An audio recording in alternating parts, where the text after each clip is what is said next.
दोस्तों एक्सचेंज पे एक ऐसा स्टॉक भी है जिसने पिछले 15 दिनों में पैसा ऑलमोस्ट डबल कर दिया।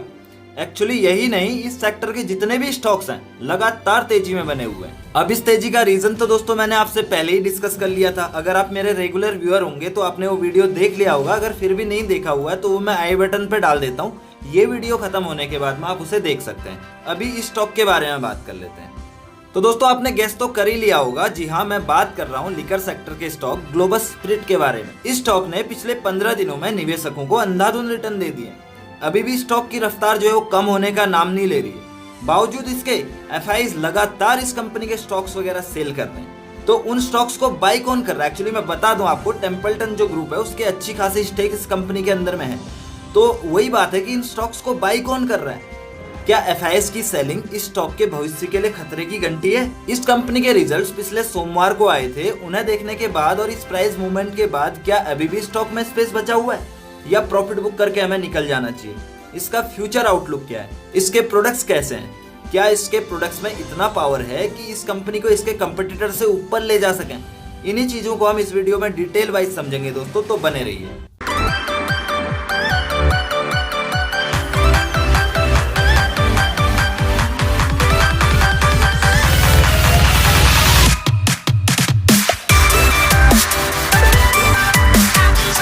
तो दोस्तों इससे पहले कि हम आगे की चर्चा करें इस कंपनी के, थोड़ा सा हम बिजनेस मॉडल के बारे में जान लेते हैं। ये कंपनी दोस्तों कंट्री लिकर मैन्युफैक्चरिंग कंपनी है। ये इंडिया के 3 स्टेट्स में मेजरली काम करती है, हरियाणा, राजस्थान और वेस्ट बंगाल के अंदर में। वेस्ट बंगाल में रिसेंटली आई हुई है दोस्तों। और इसका जो कंट्री लिकर है दोस्तों, ये अपने आप में ही ब्रांडेड कंट्री लिकर एक तरीके से आप कह सकते हैं इसको। ये अपने जो कंट्री लिकर है उसको भी काफी अच्छी तरीके से प्रेजेंट करता है। अब इसके ब्रांड्स की अगर बात करें तो राणा इसका ब्रांड है, राजस्थान नंबर 1, घूमर, समालका नंबर 1, समालका की सुनाफी, किन्नू, कमांडर, इस तरीके के कुछ इसके ब्रांड है। ये नॉर्थ इंडिया में जैसे स्पेशली राजस्थान और हरियाणा के अंदर में खूब चलते हैं दोस्तों। और इसके साथ ही दोस्तों ये company Indian made foreign liquors भी बनाती है। उसकी कुछ वैरायटी आप स्क्रीन के ऊपर में देख सकते हैं दोस्तों। और पिछले सालों में लगातार दोस्तों इस कंपनी का रेवेन्यू अप ट्रेंड में है, लगातार बढ़े जा रहा है दोस्तों।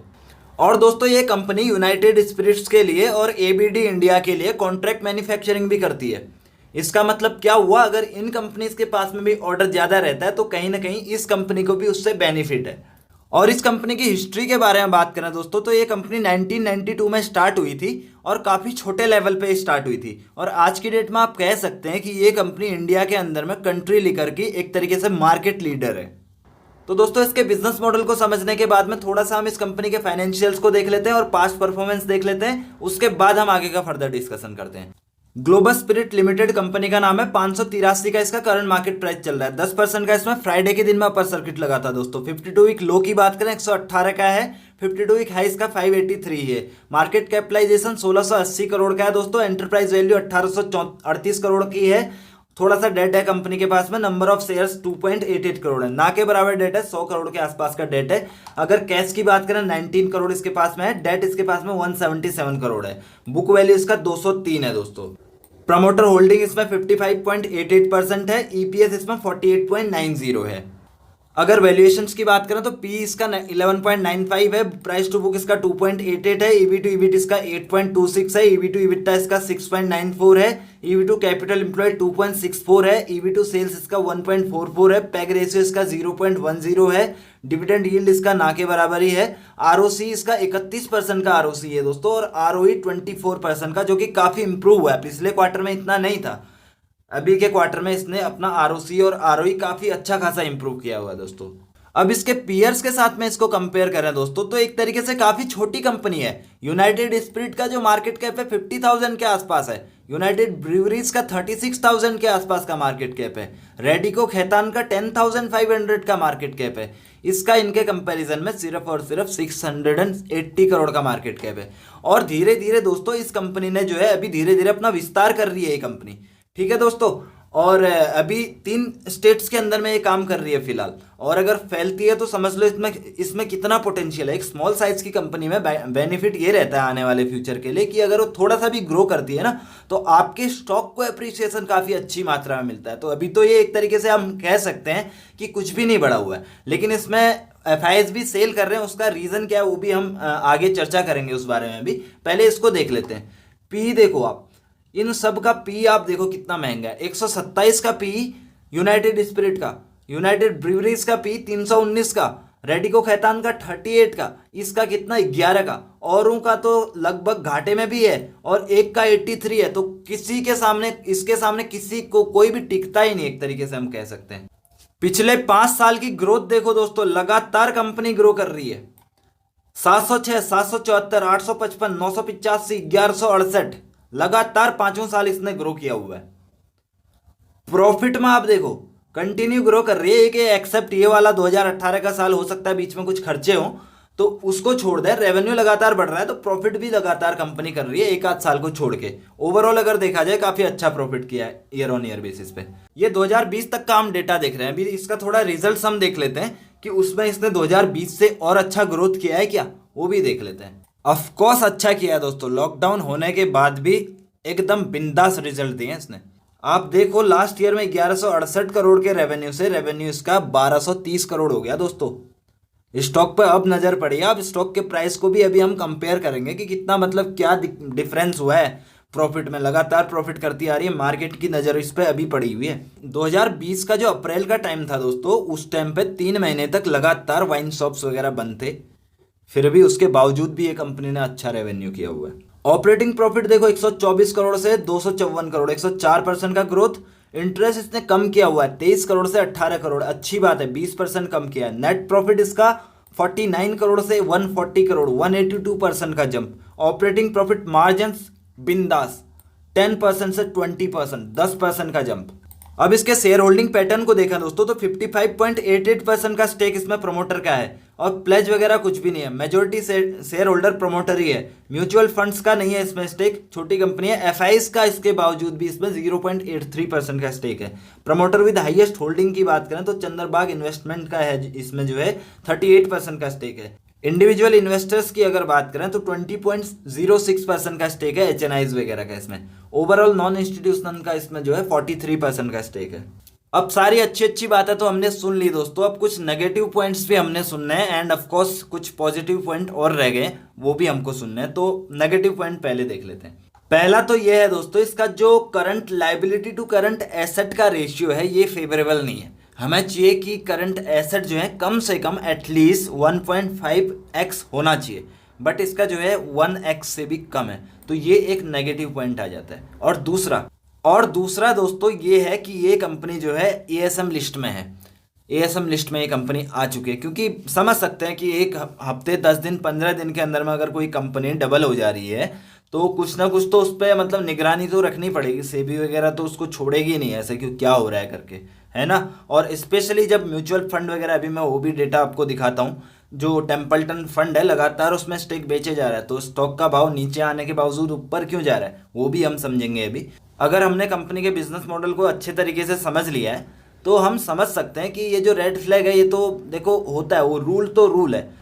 तो वैसे रेड फ्लैग होने का मतलब ये जरूरी नहीं है कि कंपनी जो है नेगेटिव है, कुछ कंपनी के अंदर में हो सकता है हो और हो सकता है नहीं है, ठीक है। लेकिन इसके लिए हमें सावधान रहना बहुत जरूरी है।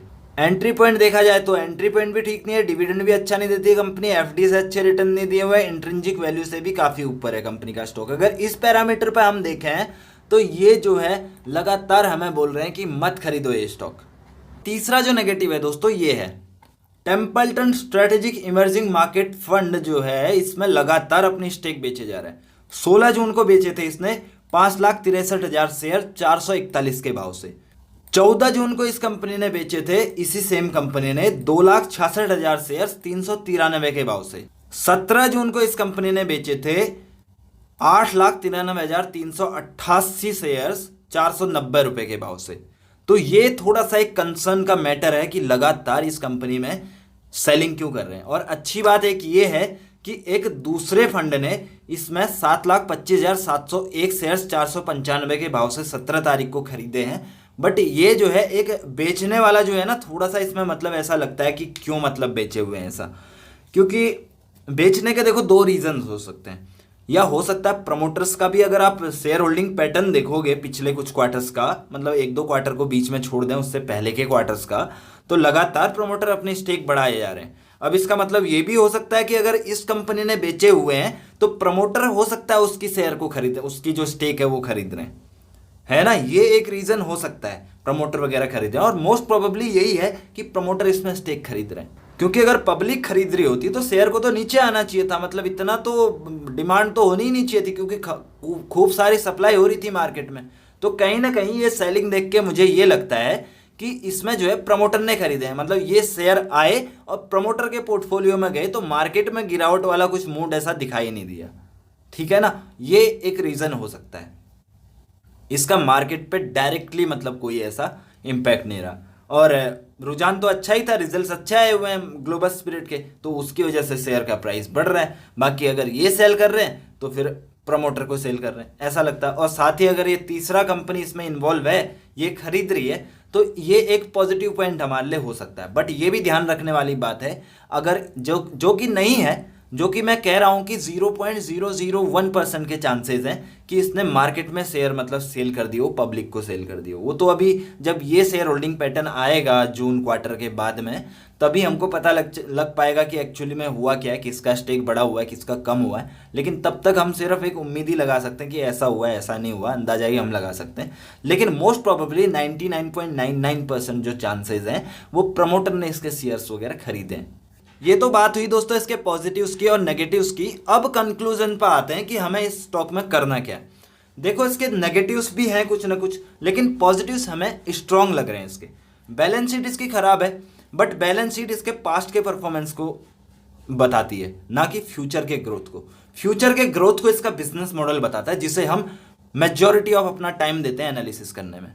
तो इसका जो ग्रोथ आउटलुक मुझे लग रहा है वो क्या लग रहा है दोस्तों, कि ये आने वाले टाइम में, मतलब अभी जैसे जैसे एक्सपेंड कर रही है, जिस हिसाब से इसने पिछले सालों में ग्रोथ दिखाई है, अपने 3 स्टेट्स तक ये फैल चुकी है, तो हो सकता है आने वाले टाइम में जिस हिसाब से ये देसी जो शराब है उसकी मार्केट लीडर है इंडिया के अंदर में, तो हो सकता है आने वाले टाइम में इसकी जो शराब है वो ऑल ओवर इंडिया में जाए। और अगर ऐसा होता है तो ये समझ लो कि ये यूनाइटेड स्पिरिट के लेवल तक आराम से आ सकती है। लेकिन टाइम देना पड़ेगा, वही लॉन्ग टर्म का विजन हमको रखना पड़ेगा, ये नहीं कि ओवरनाइट आ जाएगा। वही टीसीएस वाली बात जैसे जो मैंने कल करी, ये है। अब रही बात इसकी सेलिंग की, तो सेलिंग इसमें हमें पता लगेगा इसके प्रमोटर का जो स्टेक है, इसके क्वार्टर में जब एंड होगा, जब इसका क्वार्टर जून का क्वार्टर, उसके बाद में शेयर होल्डिंग हमें पता लगेगा, उस टाइम पे हमें समझ आ जाएगा। और 99% मैं ये कह रहा हूँ दोस्तों कि ये प्रमोटर ने ही स्टेक लिया हुआ है। 2 चीज़ें सॉल्व हो गई हमारी, 2 बातें, 2 नेगेटिव सॉल्व हो गए। एएसएम लिस्ट है, वो जरूरी नहीं है कि कोई गलत कंपनी एएसएम लिस्ट में जाती है। अच्छी अच्छी इंडिया मार्ट टाइप की कंपनी भी गई है और अपने आप ये बाहर भी आ जाती है, क्योंकि मोमेंटम अचानक से आ जाता है ना। बीटा भी इस स्टॉक का मैं समझता हूँ कि कम है, क्योंकि कम हमेशा मतलब एक कम ही, ज़्यादा फॉल का भी इसको फर्क नहीं पड़ता और उसका भी नहीं, और अचानक से बढ़ गया एकदम। जैसे टाइड वाटर ऑयल पिछले 1-2 हफ्ते पहले बढ़ा था और मैंने उसका वीडियो भी बनाया था इनफैक्ट, वो अगर आपने नहीं देखा तो वो भी देख लीजिए। तो इस तरीके से जो कम बीटा वाले स्टॉक है ना, ये अगर बढ़ते हैं तो ऑटोमेटिक एएसएम में आ जाते हैं वो, कि मतलब इसमें हो क्या रहा है एक्चुअल में।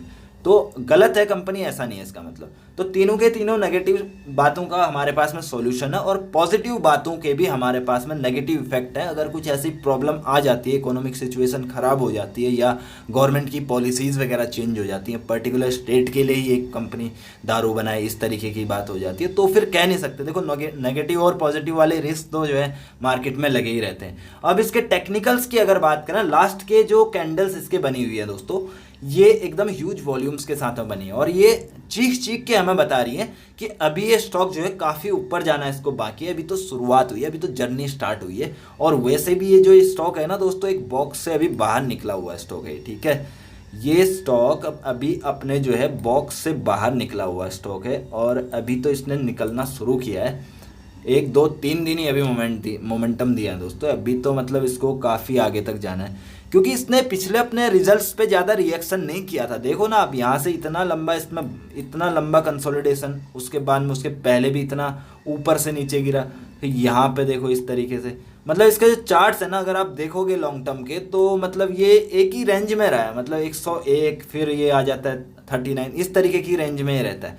मतलब कि एक रेंज के अंदर ही ये चल रहा है, ज़्यादा इसने मूवमेंट नहीं दिया। आज ये इस टाइम ये पहली बार इसको मौका लगा है कई टाइम बाद दौड़ने का, तो अभी तो ये बहुत दौड़ेगा। जैसे टाइड वाटर ऑयल भग रहा है वैसे ही ये भी भगेगा। अब बात करते हैं इसके एंट्री लेवल की। तो आप यहाँ से भी एंट्री करना इसमें स्टार्ट कर सकते हैं, और चाहें तो आप अगर फुल प्रूफ के साथ में कंपनी के फंडामेंटल देखना चाहते हैं तो फिर जून क्वार्टर तक का आप वेट कर लो। जून क्वार्टर में जो है इसके कंपनी का शेयर होल्डिंग पैटर्न आ जाएगा। अगर आपको लगे कि प्रमोटर का स्टेक बढ़ा हुआ है, या फिर कुछ दिनों में न्यूज़ वगैरह भी आ जाएगी, तो अगर कुछ ऐसा रहेगा तो पता लग जाएगा।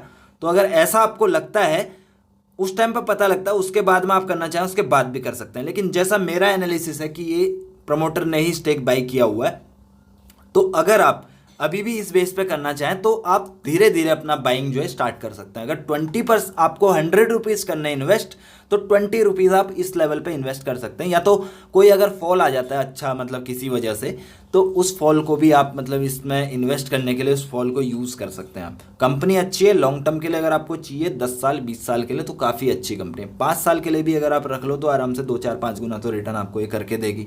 ठीक है, तो इस तरीके से आप इसमें ट्रेड ले सकते हैं। और जो बने हुए हैं उनको तो एग्जिट करना ही नहीं है भाई साहब, गलती मत कर देना आप एग्जिट करने की, क्योंकि जो है ना टेक्निकली भी ये जो कंपनी है काफ़ी स्ट्रांग है, फंडामेंटल भी इसके अच्छे हैं एक तरीके से, मतलब एवरेज फंडामेंटल कह सकते हैं। अगर पिछले रिकॉर्ड को हटा दें, अभी का अगर देखें इसका जो डेटा है करंट ईयर का, तो काफ़ी मतलब इम्प्रूव इसने किया हुआ है अपने आप को फंडामेंटल में। तो आखिर में यही कहूँगा स्टॉक के बारे में दोस्तों, कि अगर लिकर सेक्टर का कोई फेवरेट मेरा स्टॉक है तो वो यही है। आप इसको अपने अभी नहीं भी बाई कर रहे हो, अपनी वॉच लिस्ट में आप रख सकते हैं।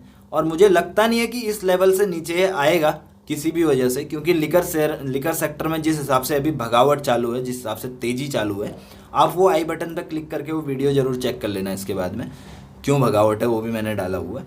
तो जल्दी नहीं आएगा बट टाइम लेगा। इससे अच्छा है कि अभी थोड़ा थोड़ा करके एंटर कर जाओ, ताकि रिग्रेट ना रहे बाद में। और अगर इन्वेस्ट करना ही है तो लिकर में अगर, तो यही एक स्टॉक है, इसी में आप कर सकते हो। बाकी अदर में उतना अच्छा रिटर्न नहीं मिलेगा लॉन्ग टर्म में, आपको कह रहा हूँ मैं ये आपको।